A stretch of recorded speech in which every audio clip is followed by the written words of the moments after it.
The new generation is upon us, and Sony has come out swinging with an incredibly powerful new console to stake its claim on the gaming landscape. The PlayStation 5 offers up blazing speed and some remarkable audio and visual technology.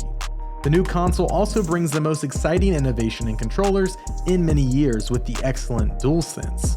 While not everything is perfect, our weeks with the PlayStation 5 have revealed a worthwhile successor to the legacy of the brand, and an experience that has the potential to change the game for both developers and players.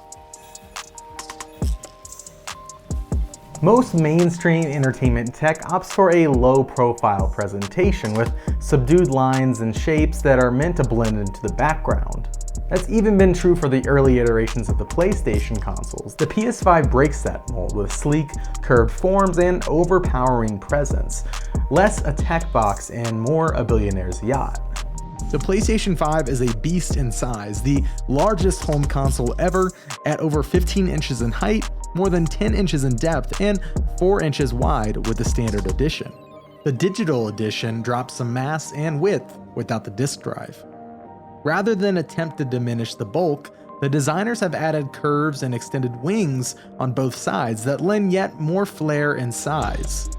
When active, the operating lights shine outward with enough power to illuminate several feet in an otherwise dark room. An included stand can be attached in either vertical or horizontal orientation, communicating a vague illusion that the machine is floating in space. That same stand is required to keep the PlayStation 5 steady and level. Its oblong line simply won't sit flat without support. When the stand accentuates the already prodigious size, the PS5 can't help but dominate your entertainment center. I find the overall design ostentatious. As an object in a living space, it draws the eye and demands you notice it, and there's no denying its striking presence.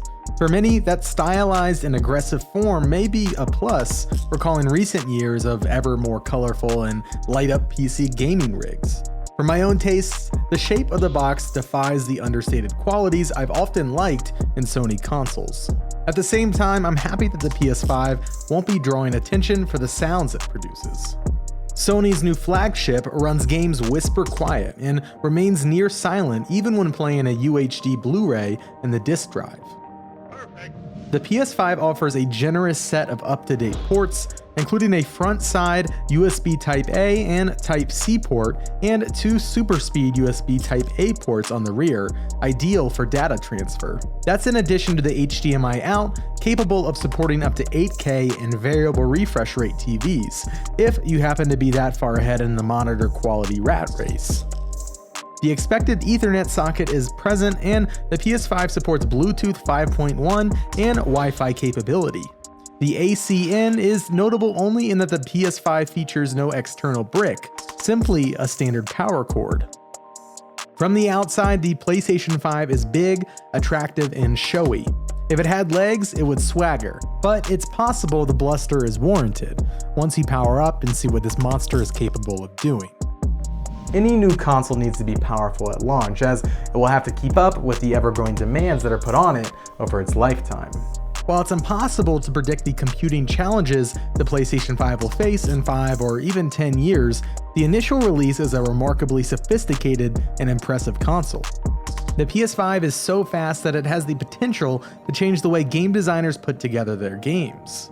That speed is one of few especially notable features that set the PS5's performance apart from its predecessor, and which even casual users will likely notice right away. The custom 825GB SSD is larger in storage capacity than the standard PS4, but smaller than the PS4 Pro's 1TB drive. At next-gen game sizes, you will run out of space very quickly. But since the PS5 features easy storage expansion options using off-market, or otherwise known as cheap, SSDs, the bigger story is the way the internal solid-state drive helps to speed up information access. Alongside the processing power afforded by the AMD Zen 2 CPU and 16GB GDDR6 memory, loading speeds are greatly diminished. The tech jargon is proven out by the dramatically faster loading I saw across a variety of games. On games built specifically for PlayStation 5, loads were far faster.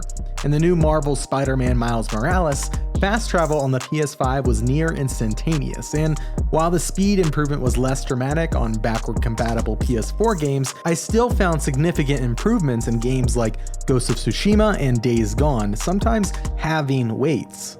Design-wise, play spaces can load in faster, so in games designed for the system, we're likely to see fewer winding tunnels or long elevator rides connecting explorable areas. Beyond speed, lighting is the next big noticeable upgrade. Ray tracing was not a supported technology on the PlayStation 4, but the PS5 makes it a centerpiece. Ray tracing is a rendering technique to create realistic lighting throughout the game worlds we explore by tracking the way that light moves and reflects in an environment. Light is also the way we see everything in a game world, and ray tracing offers the potential for real-time global illumination. Textures in the game world reap the benefits of that realism, from hair and cloth to metal and glass. Real-time ray tracing is enabled through the powerful GPU, and that same GPU contributes to greatly improved frame rates, up to 120 frames per second. As monitor and TV tech continues to expand, the PS5's graphical power also enables support for 8K output. At launch, many games support native 4K with HDR. Some games offer a choice of graphical mode, giving the user flexibility to prioritize higher fidelity visuals running at 30 FPS or greater performance at 60 FPS, but without some graphical upgrades. The PlayStation 5 also distinguishes itself in the audio department with a new 3D audio engine that can process many audio sources at once. Experienced through headset use, the impressiveness of the tech is limited by your audiophile tendencies. In early use, the 3D audio effect felt similar to good surround sound headphones I've used in the past. But with experience, I began to notice the nuances of distance and volume, especially in game environments with a bevy of different sounds. In practical terms, the tech increases immersion by helping you feel like you're in the center of the environment depicted in-game. Over many hours of playing, I did encounter some performance issues on the PS5, including some game freezes that required game or system restarts. It's difficult at this early juncture to point to software or hardware issues, but it's fair to acknowledge that this new generation has not yet done away with technical hiccups. Finally, for those who purchased the standard edition of the PS5 rather than digital, the Ultra HD Blu-ray disc drive enables double the capacity of the PS4 standard Blu-ray discs, which should be a boon to developers trying to squeeze in more data. More functionally, it means that the PS5 can function as a UHD Blu-ray player, exhibiting movies in crystal clarity on your 4K TV. Raw power is great, but the potential can be wasted if the way you interact with the console is tedious. Thankfully, the PlayStation 5 provides a slick dashboard and easy access to the content most users will want, alongside deep customization options and an attractive overall aesthetic. While the new dashboard has been wholly redesigned, longtime PlayStation users will recognize the legacy of the cross-media bar that has long been the basis of organization. Horizontally organized apps are placed under one of two distinct groups, games and media, and can be scrolled through left to right. And whether it's a game in your collection or your app library, each entry on that horizontal bar presents a new background splash screen, think game box art, and the option to tap down to explore greater detail. The full screen art that overtakes each screen is inviting, but I sometimes miss the subtler backdrop screen of the PS4. A tap of the PlayStation button pulls up a customizable control center, a second horizontal set of icons that represent common tasks. The control center can be tweaked at will, adding and subtracting items you commonly use, which is handy. Do you regularly turn on Spotify to listen to tunes while playing? Check the box to have quick access to music. Play mostly solo? Get rid of the game-based icon that governs voice chat and other social features. If you instead play a lot of multiplayer, the game base offers expanded party options beyond voice chat, including a quick way to share your screen so you can watch what your buddy is doing in their game, even while you might be playing something else. The Control Center also offers a quick selection option for accessibility controls. Sony has made major strides to support players with a variety of needs, offering chat transcription, closed captioning, custom controller button assignment, color inversion, and a screen reader to convert on-screen text into spoken word, among other aids. Even if some of these features are dependent on games or apps that support functionality, the ease of access and availability of these and other accessibility features is a great way to make the console a friendly place to game for the widest variety of players. For any given game, large pop-up cards can be accessed in the hub, and depending on the developer, a variety of neat options are available, including percentage completion of an activity, the ability to jump directly to that activity, and even hint videos. While not every game or activity will include these features, it's a handy set of tools that recognizes the value of your time and your desire to make sure that time is spent in a fun way. If there's a surprise success in the first page of the new gen console story, it's Sony's DualSense controller. It has rocketed to become my favorite first-party controller ever made, thanks to attractive design, excellent in-hand feel, and a peerless approach to feedback and motion that must be felt to be believed. The DualSense abandons the single-color aesthetic that defined previous generations and opts for a striking two-tone scheme that matches the console.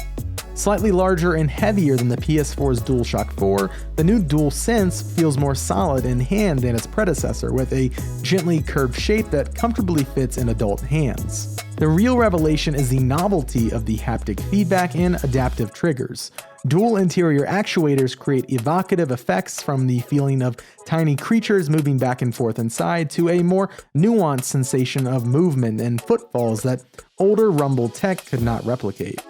The adaptive triggers provide resistance and tension for actions like firing a gun or braking a car. In combination, the DualSense fulfills the promise of a controller that genuinely assists immersion in a powerful way. Only time will tell if the thumbsticks hold up better under strenuous use than the notoriously damage-prone DualShock 4, but my early sense is that the rubber seems sturdy and grippy. The D-pad and face buttons present attractive transparent plastic overlays, lending to a 3D effect. The new touchpad features more surface area for swipes and was readily responsive as a unit. A built-in microphone is adequate to the task, allowing audible built-in voice chat output from the controller speaker for players who prefer to avoid a dedicated headset, while a standard 3.5mm headphone jack offers support for your preferred headset. A new mute button with an indicator light is a welcome addition, allowing for quick auto capture elimination. The integrated controller speaker still frequently feels like a gimmick, but it is easy to turn on and off. The accelerometer and gyroscope are capable, but I've yet to encounter a motion-controlled sequence, PS5 or otherwise, that I wouldn't rather control with a stick. The new Create button replaces Share with similar purpose but improved functionality and speed, allowing for screen capturing as well as video capturing of both recent activity or starting a new manual recording. You also have instant broadcasting options to Twitch or YouTube once you've linked your accounts. In addition, the Create pop-up menu supports quick tweaking of a number of useful functions, such as whether to capture mic and party audio or file output format for screens and videos. Accompanied by a solidly impressive rechargeable battery life of several hours, varying based on usage, and featuring an up-to-date USB Type-C connector, the DualSense comes out of the gate as a standout success, and it's one of the big distinguishing features for the PS5. With multiple generations of PlayStation hardware behind us, it's challenging to paint a complete picture of what will and won't work on a new system. As a rule, if a particular accessory or game is especially important to you, investigate individually. But there are some general guidelines you can fall back on.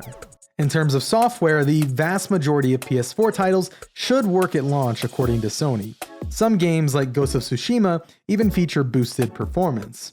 We had good luck with several games, but some third-party games have already announced they won't work. Unfortunately, PS3 and older games are not backwards compatible. On the accessory front, specialty peripherals like arcade sticks and fight sticks are compatible with both PS5 and supported PS4 games, and the PS Move and VR Aim controller work with supported PSVR games. DualShock 4 controllers will work on supported PS4 games, but won't work on new PS5 games. Those require the new DualSense. And if you use the PlayStation camera, you'll need to acquire an adapter, which will be provided free to PSVR users after completing an online form. Headsets are a more complicated mix. Anything that plugs in via USB or audio jack should work fine, and wireless headsets that use USB adapters also worked well in our testing. Unfortunately, while the PS5 does support some Bluetooth devices, it does not offer support for Bluetooth headsets, a disappointing omission that feels out of step with the times. Finally, when considering the model PS5 to purchase, be aware that any older games that you own on physical discs won't work if you opt for the digital edition of the machine. The PlayStation 5 is an incredibly powerful and sophisticated piece of gaming hardware, sometimes virtually eliminating the tedium of loading screens that have played console gaming for decades.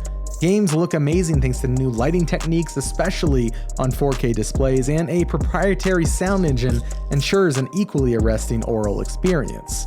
While its outward aesthetic is attractive, it's also overpowering, and the design won't please everyone. A slick dashboard is easy to use and smartly designed and values what's important to you, most especially your leisure time.